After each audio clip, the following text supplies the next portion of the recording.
Olá, alunos, boa tarde, bom dia ou boa noite, dependendo, da hora que for assistir essa videoaula. Nós iremos continuar então a matéria sobre a Revolução Francesa e aí eu vou dar um panorama geral até onde nós fomos nos dois primeiros vídeos sobre a Revolução Francesa. E nós vimos a primeira fase, que foi a monarquia constitucional, dividida em dois momentos, principalmente aqui a Assembleia Nacional Constituinte, foi quando os revolucionários, na Assembleia começaram a fazer uma constituição para a França, ou seja, o poder do rei seria limitado pela lei e pelos três poderes. Então seria dividido três poderes. O rei teria o poder executivo nas mãos dele, o legislativo seria os deputados fazendo as leis e os juízes seriam eleitos também, pelas pessoas. É importante ressaltar que neste momento da Revolução o voto era censitário, então foi uma revolução burguesa, foi quando ocorreu a Declaração dos Direitos do Homem e do Cidadão, foi quando o clero se tornou uma constituição civil, ou seja, ele perdeu seus privilégios, foi feita a lei Le Chapelier, que foi a lei que limitava os sindicatos e limitava a ação dos trabalhadores, ou seja, na visão de muitos revolucionários, foi uma certa traição. Houve a união da nobreza com a alta burguesia, e essas então formaram a maioria na Assembleia, e os pedidos das pessoas mais carentes e das pessoas ligadas aos sans-culottes e à baixa burguesia não foram atendidas. Nesse momento também vai ocorrer quando o rei vai ser acusado de traição, porque convocou exércitos estrangeiros, supostamente na visão de algumas pessoas da França, a invadir a França e libertar a família real. Lembrando que foi formado contra a França uma coligação da Prússia, da Áustria-Hungria e de outros reinos, dos estados germânicos, contra a Alemanha, contra a França. E aí a França formou um mega exército chamada Comuna Insurrecional de Paris. Lembrando que a palavra comuna aqui, que é usada por Marx no Manifesto Comunista, significa não comunismo como ideologia, significa um governo democrático eleito pelos trabalhadores, tá bom? Não confunda isso. Eu acho que as pessoas acabam confundindo isso, principalmente quem nunca leu Marx, e vai ensinar Marx, mas aí tudo bem. Então, neste momento, nós estamos trabalhando a primeira fase da Revolução e percebemos, então, que o rei foi acusado de traição. O rei, sendo acusado de traição, ele é deposto do cargo e condenado à morte. É por isso que, nesse momento aqui que vai começar a aula, nós temos a passagem da monarquia constitucional para a república, que divide-se em três momentos, tá bom? No convenção, que vai ser dois momentos da convenção, um momento radical e um momento burguês, novamente da alta burguesia, e diretamente depois com a subida de Napoleão Bonaparte no poder, com o golpe de 18 Brumário, que vai ser chamado consulado. O consulado também é uma república com três presidentes, beleza? É um pouco diferente, mas é também uma espécie de república. E concluindo posteriormente na fase do Império, Napoleão já sendo um líder autoritário, representando a burguesia, então a burguesia consolidada no poder, a burguesia se tornando conservadora, não querendo alterar grandes coisas ainda na França, beleza? E há uma estabilização então do processo revolucionário, principalmente daí em diante. Então nós vamos começar a aula de hoje na Convenção, na parte em que o rei foi condenado à morte e acaba sendo morto. Então, beleza. Dito isso, voltando aqui à parte da matéria, então em 1792, lembrando que a Revolução Francesa acontece em 1789, ela é considerada uma revolução burguesa porque adota princípios do liberalismo, e o liberalismo é o princípio revolucionário do século XVIII. Há uma extinção do absolutismo francês, do antigo regime, e é colocado então o liberalismo. Lembrando que aqui o liberalismo está defendendo as ideias do fim do absolutismo, uma monarquia constitucional, é um liberalismo mais conservador no início da Revolução, já expliquei isso em outro vídeo, depois eu vou aprofundar mais no termo sobre o conservadorismo. E aqui você tem também, então, a tolerância religiosa, a Constituição Civil do Clero, acabou uma religião oficial do Estado. Todo liberal ele defende esse pluralismo religioso e não concentrar o poder na mão de uma pessoa só. os direitos do homem e do cidadão, ou seja, os direitos civis, né? Os direitos humanos surgem aqui na Revolução. Quem cria é a direita, não é a esquerda. Beleza? Então você tem aqui, então, neste momento, o rei sendo preso e acusado de traição e começando, então, um período chamado República. E a primeira fase dessa República foi chamada de Convenção Nacional. E aí eu apresentei nas últimas aulas 3 grupos principais políticos. Óbvio que tinha muito mais, mas a gente vai trabalhar só 3 para ficar mais pedagógico, principalmente que eles exaltam e trabalham a visão principalmente mais radical do liberalismo. Então aqui nós vamos ter uma divisão do liberalismo, beleza?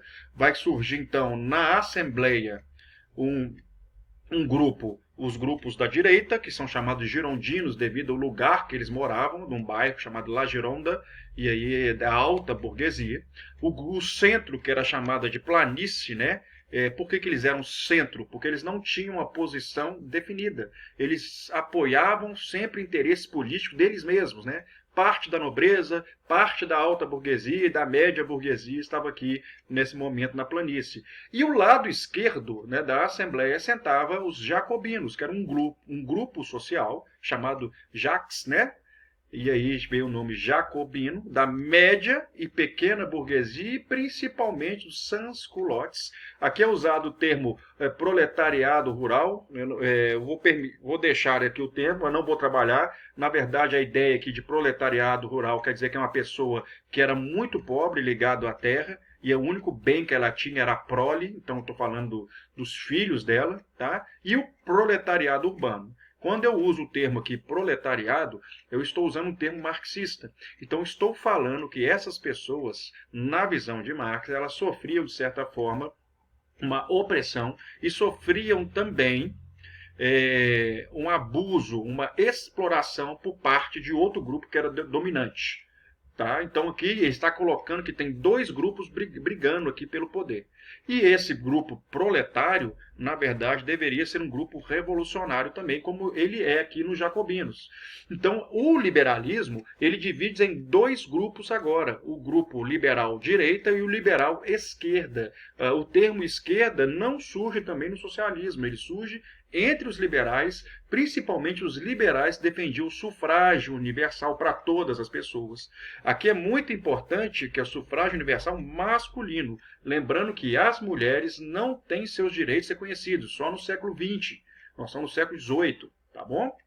E então é adotado um sistema republicano e que tinha que ter uma nova Constituição que seria elaborada por esses candidatos. Se eu pegar a Assembleia aqui, esse período vai durar 3 anos, ele tem um problema. Então, como é que você faz uma análise das questões das pessoas que foram eleitas? Você tem um grupo de esquerda, que é os montanheses, eram mais ou menos 260 pessoas. A planície era a maioria, que eram os moderados, né, no meio, 329, centro, eram 329 deputados. E os girondinos, que é da alta burguesia, eram a minoria e tinham 160. Qual que é o grande problema numa assembleia dessa? As propostas dos montanheses sempre eram muito radicais. E como, por exemplo, controlar preço dos alimentos, a intervenção do Estado francês, mesmo sendo liberal, tendo um pouco de intervenção do Estado, porque eles queriam acabar com a desigualdade social, para se atingir, de certa forma, uma democracia. Então, o que vai acontecer aqui? A planície, temendo essas mudanças, tá, se une aos girondinos e eles juntos sempre detêm a maioria da Assembleia. E assim os montanheses não conseguem emplacar nenhuma lei. Percebendo que não conseguiam emplacar nenhuma lei, então os jacobinos, que faziam o que era a maioria, principalmente nas ruas, porque a maior parte das pessoas eram pobres, das 20 milhões, e eram pessoas agora que estavam formando o exército e que lutavam contra a invasão de exércitos exteriores, né, eles tinham o poder militar nas mãos deles. Então eles decidiram, dessa forma, então, criar e aplicar uma ditadura, né, da esquerda, ditadura da esquerda liberal, beleza? Então, eles fecham o Congresso, o líder dele, chamado Maximilien de Robespierre, era um líder radical, tá? E aqui, a partir de agora, eles começam a criar leis com um Estado intervencionista para tentar acabar com a desigualdade social, só que esse Estado controla na mão de apenas uma pessoa, como tudo na história que você vê, né? acaba exagerando na dose das punições, exagerando na dose, né, devido à necessidade de mudanças extremas na sociedade francesa. Eles não estavam dispostos a fazer aquilo de forma lenta, eles queriam acabar com tudo de uma vez. Então, eles aplicam essa ditadura, chamada ditadura jacobina, e esse período da história onde os jacobinos subiram ao poder foi chamado de período do terror. Eles, então, o que eles fazem? Eles começam a alterar tudo que existe na França. Sistema de medida, o calendário é alterado, tá? Eles criam um novo calendário, um calendário revolucionário. Vota-se uma nova Constituição, onde o sufrágio, existe um sufrágio universal direto, você escolhe diretamente a pessoa, participa direto. Obviamente, só o sexo masculino. E aqui vem a parte interessante, né? As mulheres lutam, né, pelos direitos dela. Uma mulher chamada Olympe de Gouges, ela fez uma declaração dos direitos da mulher e da cidadã, e por causa disso ela vai ser morta por esse governo, tá? Essa manifestação delas. Pôs em prática uma política anticlerical, então a perseguição da igreja. Eles não queriam ter nenhum tipo de religião, eles achavam que a religião levava a uma desigualdade social. E aí, né, pegou todo mundo que era entre 18 e 25 anos, transformou em tropa. Beleza? É aí que surge essa comuna insurrecional de Paris.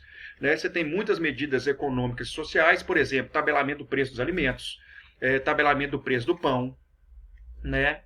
Lei do máximo, que não podia passar de 20% do salário do camponês, e começou então a perseguição a toda pessoa que era contrário. Toda pessoa que criticava, né, a liderança, ela era perseguida e morta e acusada como traidora da revolução. Parece que a história se repete, né? Porque toda vez que você critica um governo, quando você não comete crime, mas critica o governo, né, as pessoas começam a te taxar de algo que elas não gostam. Nesse caso aqui, era chamar de alta burguesia, ou era chamar o cara como traidor da revolução.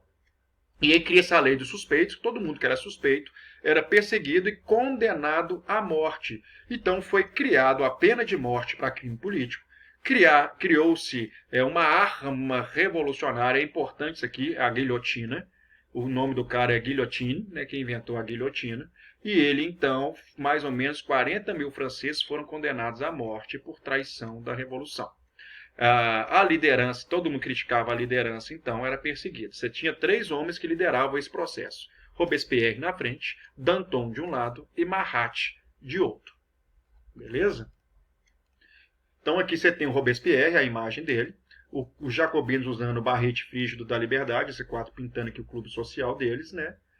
E, obviamente, quando você tem muito poder nas mãos, acaba concentrado na mão de uma pessoa, esse poder acaba sendo deturpado, como a gente já viu na história. Cria-se um comitê que vai julgar as pessoas, então, por traição ou não, que é o Comitê de Salvação Pública, beleza? E aí, então, essa perseguição acontece. Muitas pessoas morrem na guilhotina. O Luís XVI vai ser o primeiro deles, a Maria Antonieta depois, tá? Aqui está uma lista de execução da condenação do Luís XVI, esse documento existe até hoje. E não só ele, tá? Muitas pessoas morrem guilhotinadas. Até o Lavoisier, o grande pai da química, morre. Então você tem um problema sério. Em contrapartida, ao mesmo tempo que você tem essa opressão do sistema, você tem criações interessantes do período terror. Então o que você tem do período terror? A lei do máximo, já falei. Abolição da escravidão negra nas colônias francesas. Então, por isso que, por exemplo, a ilha... nossa, me foge da cabeça. O Haiti consegue a sua independência aqui devido a esse decreto de fim da escravidão. Reforma agrária. O Estado paga pensões para quem necessita. Uma nova Constituição. Voto universal masculino. Nova Declaração dos Direitos do Homem e do Cidadão. Ensino público e gratuito para todas as pessoas. Cria-se o Museu do Louvre. Você cria, por exemplo, um novo sistema de peso e medida, dinamizando a economia. E aí também o lado negativo, que é a pena de morte e a perseguição dos inimigos. Beleza? Até eu mostrei, né? Aqui está o nome, a imagem da pessoa que inventou a guilhotina. E a guilhotina é exaltada, presta muita atenção, já teve prova do Enem isso, é exaltada como a justiça do povo. Porque bandido bom é bandido morto. Então essa é a justiça do povo, era a guilhotina. Tinha até uma música para ela, uma exaltação dela. Beleza? Na próxima aula a gente continua.